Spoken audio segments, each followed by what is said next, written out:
Fucking whole team when Oh! holy shit. That double dunk would have destroyed me, but thank God I had the shield on. This lovely little moment in time highlights a very important part about TF2's ever so delicate balancing act: damage resistances and vulnerabilities. A resistance or a vulnerability is inherited by a class through the use of unlockable items, all of which are in place to either provide a direct benefit to the player or balance out the benefits that an item provides. While the concept itself is relatively simple, how they actually work in-game remains an area of confusion for many players, especially newer ones. So my overall goal here is to explain how damage resistances and vulnerabilities work in Team Fortress 2. More specifically, how they are applied, how they translate into effective health for players, and most importantly, how they interact with each other. So let's get started.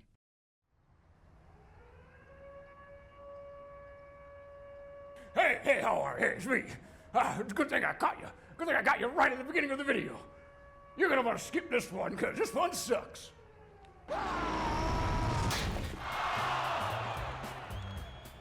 Open up those ears, because here is the main fact that you need to keep with your brain as we move through this video. Damage resistances and vulnerabilities directly impact the effective health of the class you are playing as. By effective health, I mean how much health you actually have that isn't accurately represented by the health number shown on your screen. Unlike weapons and items that directly change your base health, like the Gunslinger, the Sandman, or the Eyelander, items that provide a resistance or a vulnerability give no visual representation of how much health you actually have. Ah yes, but the wiki should say something about this, right?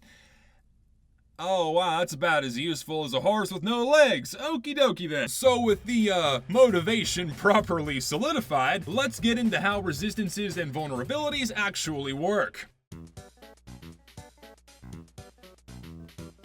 In the general presence of either a resistance or a vulnerability, the game looks at how much damage you would normally take from a source and then multiplies that incoming damage by the appropriate percentage modifier. For example, the Charge and Targe gives the Demo Man a 30% resistance to blast damage. This means that all blast damage being done to the Demo Man is being multiplied by 1 minus 0.3 or 0.7. So, for example, the 100 damage that is normally taken from a grenade launcher pipe gets multiplied by the percentage modifier of 0.7, making it deal only 70 damage or 30% less. Another useful way to visualize this 30% resistance would be to calculate your effective health against blast damage. To do this, you just take your base health and divide it by that percentage modifier. So for this example, the Demo Man has 175 divided by 0.7 or 250 health against blast damage.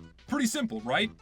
Wrong! Thankfully for us, the simplicity continues because damage vulnerabilities work in the exact same way. For example, the Candy Cane makes the Scout take 25% extra damage from blast sources. This means that all incoming blast damage is multiplied by 1 plus 0.25 or 1.25. Let's calculate the Scout's effective health against blast damage in this case. That would be 125 divided by 1.25 or exactly 100 health against blast damage. So, a grenade launcher pipe would deal exactly 125 damage against a Scout using the Candy Cane, effectively one-shotting him. Just to give you one more example, the Fists of Steel for the Heavy provides a 40% damage resistance to ranged sources while active, meaning the Heavy effectively has 500 health to work with when he has them out. However, they also make the Heavy take 100% more damage from melee sources, dropping his effective health to only 150 against melee damage. There are a lot more items that have damage resistances and vulnerabilities, so I've compiled a list of all of them together along with the respective health pools that they grant the user. If you want to check these out, there is a link to the Excel spreadsheet in the description.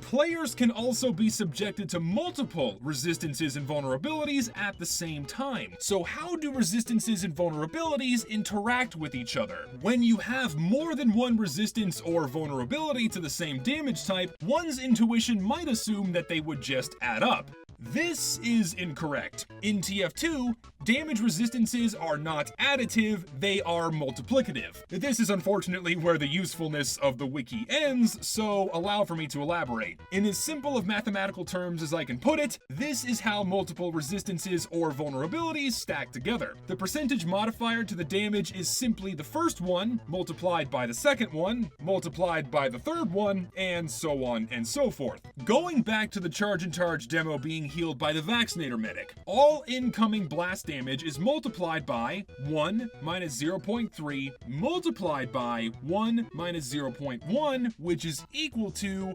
0.63. The damage modifier is simply the modifier from the Charge and Charge multiplied by the modifier from the Vaccinator. So a 100 damage pipe from the grenade launcher would only do 63 damage. I understand that this might be a little bit confusing, so something I like to do with my students is give them another way to visualize a problem. So, for you guys here, another way to visualize how resistances and vulnerabilities stack together is that each one is applied one at a time, but in no particular order. For example, the damage from a grenade launcher pipe goes from 100 down to 70 with the Charge and Charge's 30% blast resistance. That's because we applied the first percentage modifier of 0.7 to the 100 damage. Then, that 70 damage drops down to 63 when you are being healed by the Vaccinator Medic with blast resistance enabled, because we applied the second damage modifier of 0.9 to that 70 damage. But the lovely thing about multiplication is that the order you do it in doesn't matter. So you could have applied the Vaccinator's resistance first and then the Charge and Charge's second and would have come out with the same result. Aha! But what about a resistance and a vulnerability? Well, it's the same principle. Let's say we have that same Charge and Charge demo, but this time he's using the Claidheamohmor. So that's a 30% resistance to blast damage and a 15% vulnerability to all damage while the sword is active. In this case, all incoming blast damage is multiplied by 1 minus 0.3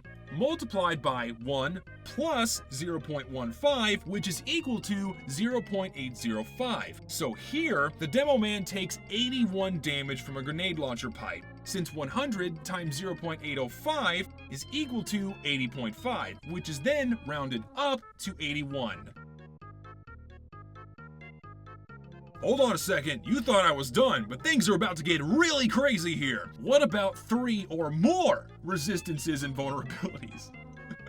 He sounds like the wacky teacher. Well, the only way that we can have, say, 3 or 4 of them working together is with the battalion's backup. Say we have that same Charge and Charge and Claidheamohmor using Demo Man being healed by the Vaccinator Medic and under the effects of a battalion's backup. How much damage would he take from a grenade launcher pipe in this case? Well, I won't talk you through this one, but the same concepts apply. I'll just put all of the equations on the screen and then the final answer. There it is. That's it. That's it. There you go. Still pretty simple, I think, mathematically.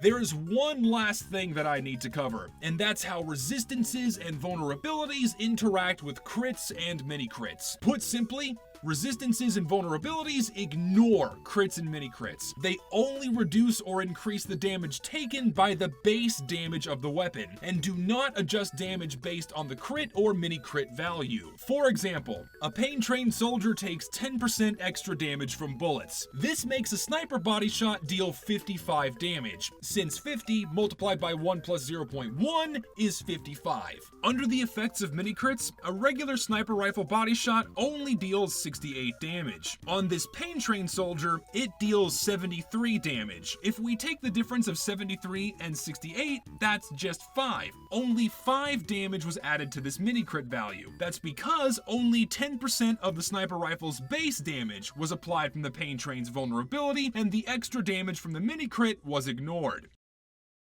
Alright, let's take a brief break, let's take a pause from the mathematics, let the brain decompress, dial it back here for a moment. Envision things that make you happy, envision things that make you smile, think about things that make your life worth living.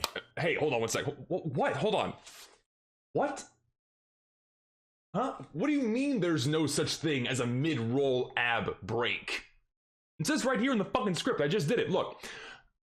Oh, that's a D. Oh. Shit. This video is sponsored by Healthy Eye Care. Yes, this is a mid-roll ad. I actually have a sponsor. This is not a joke. Healthy Eye Care offers eyesight protection for heavy screen users with their pixel protection glasses. Fancy names aside, they sell blue light glasses that not only filter out the harsh blue light that's emitted by your electronic device's screens, but they also cut down on the glare from light in general, offering a sharper image as you work from home. Again, play TF2 and intentionally throw your game because you really want to focus down that one guy with 7 unusuals. Even while crashing displayed. I've been using blue light glasses in general for about a year now, and I've noticed a significant decrease in the number of headaches and eye aches I get after long sessions of working on my computer or playing video games. When I was approached for a sponsorship from Healthy Eye Care, I said, sure, but only if you send me a pair of your glasses so I can try them out for myself. So they did, and here they are. These are really nice entry-level blue light glasses for people who've been thinking about getting a pair for a while but just haven't gotten around to doing it yet. They're affordable, they work, and they're pretty durable, as in they won't break if you drop them on the ground, and I've dropped mine on the ground several times. I wouldn't endorse a product unless I myself like it and use it, and I use these glasses and I like them. So, if you want a pair of your own pixel protection blue light glasses, head on over to thehealthyeyecare.com and use promo code ZESTY, all caps, for 10% off of your order. Shipping offered worldwide. And, just like that, I'm in my new apartment, so it shouldn't sound like I'm talking from the inside of a cardboard box. And, guess what? I had you fooled. You thought this was just going to be an informational video, but no, I tricked you. This is now a video about why most damage vulnerabilities completely suck. Okay, no, not really, but here is something interesting to note. Guess which weapons have damage vulnerabilities as a downside in Team Fortress 2? Any guesses? They're all on melee weapons. Every single weapon that has a damage vulnerability in TF2 is a melee weapon. I say it as if though it were a problem. It is a problem. Why is it a problem, Zesty? I'll tell you why. A % increase in damage taken is not as simple as a flat decrease of base health. The damage taken from a vulnerability scales with distance, since most weapons in TF2 have some form of damage ramp up and fall off, meaning that players with damage vulnerabilities take a lot more damage when they get too close to their enemies. So how does putting a damage vulnerability on nothing but melee weapons make sense? Okay, let me dial it back here. The concept of a damage vulnerability works, air quotations, on at least one melee weapon. The Power Jack.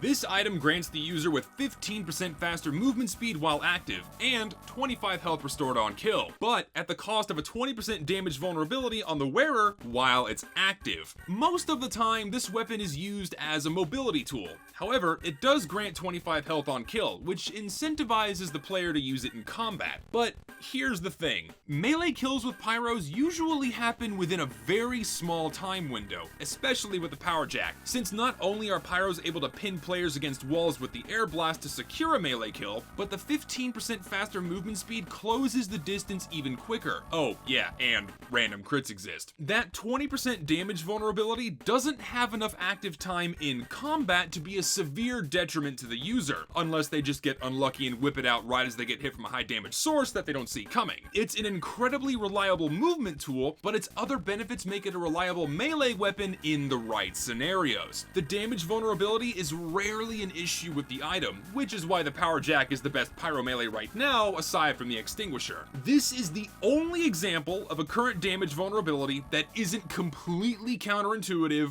or utterly pointless. Case in point number 1. The Warrior Spirit, the melee weapon that encourages players to use it because it does 30% more damage and grants 50 health per kill, but is supposed to be balanced out because it makes you take 30% more damage when they're active.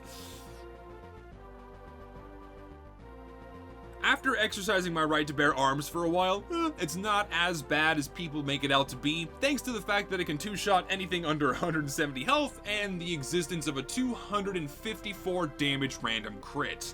Here's 5.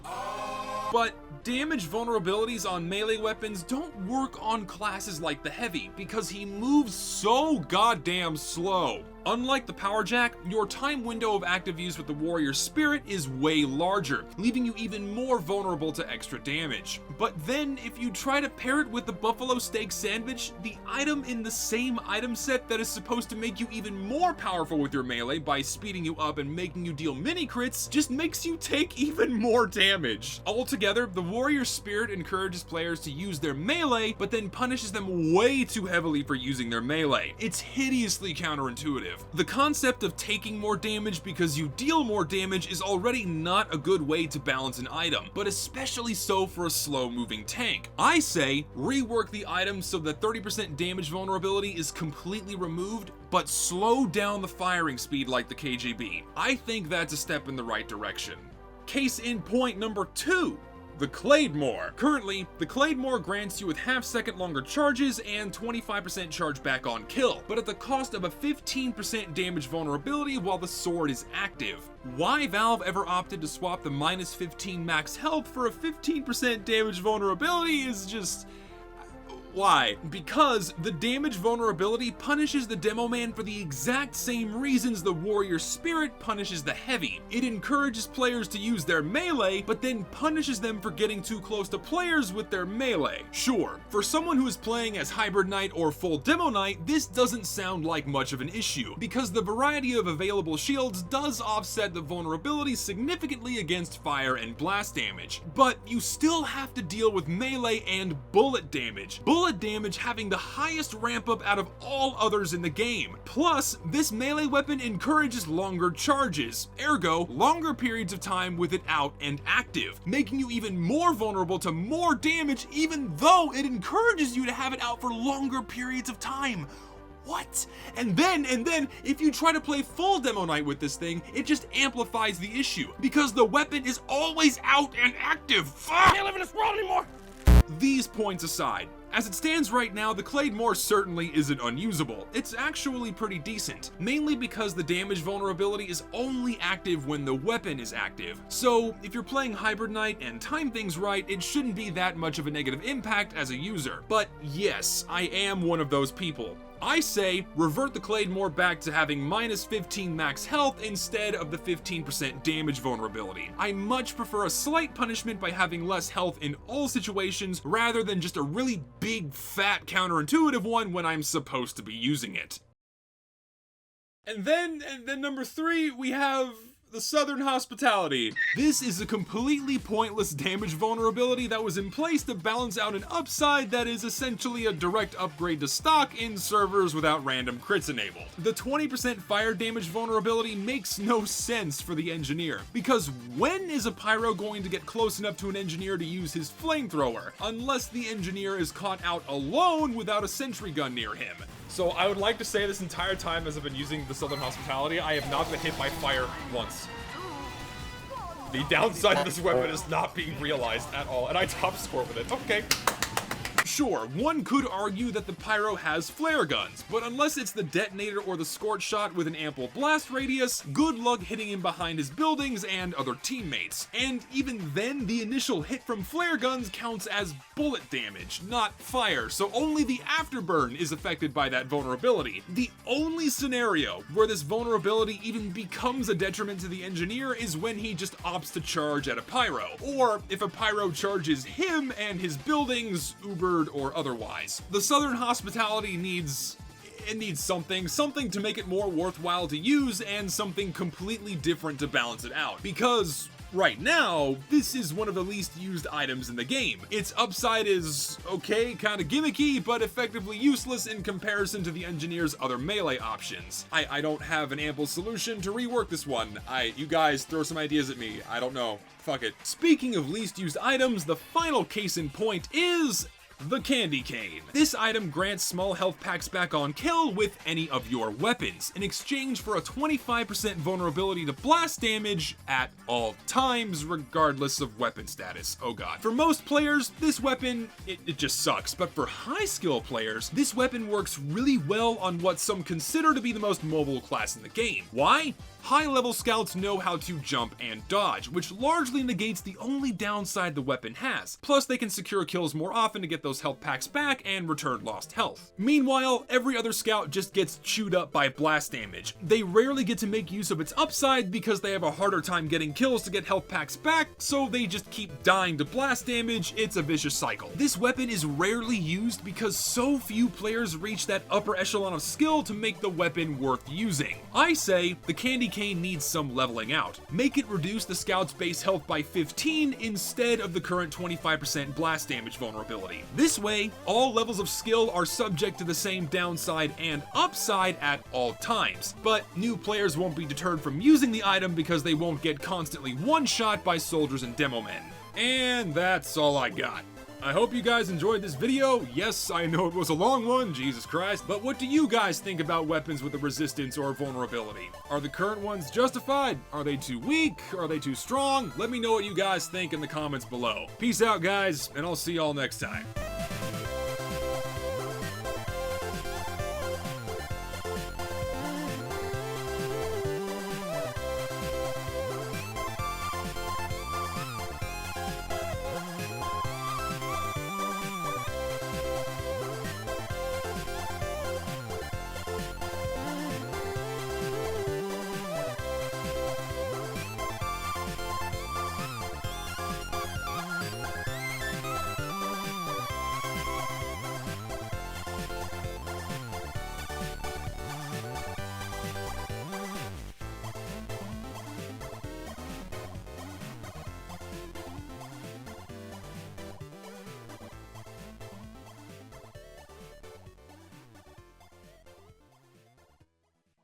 Fuck you, Leatherhead.